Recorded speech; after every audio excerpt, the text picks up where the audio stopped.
Muscat नाईटला जशी रात्र होत जात होती ना, तशा गोष्टी आणखीन खुलून दिसत होत्या. जसं हे डान्सिंग तर स्टेज म्हणू शकता तुम्ही. इथे लहान मुलांपेक्षा सगळी मोठीच माणसं उड्या मारताना आणि डान्स करताना दिसत होती.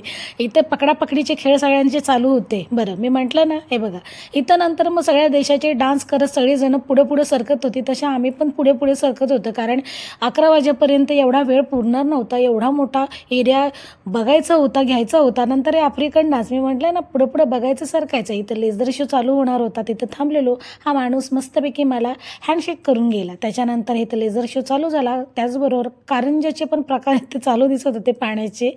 आणि इथं ओमान देशाच्या बऱ्याच काही गोष्टी सांगत जात होते.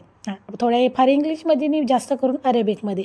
पुढे फूड स्टॉल होते. त्याच्याबरोबर प्रत्येक देशाचे डान्स पण चालू होते. आम्ही राजस्थानी डान्स बघितला, नाचलो आणि पुढे आलो. इथं पूर्णपणे बगीचा बनवलेला होता.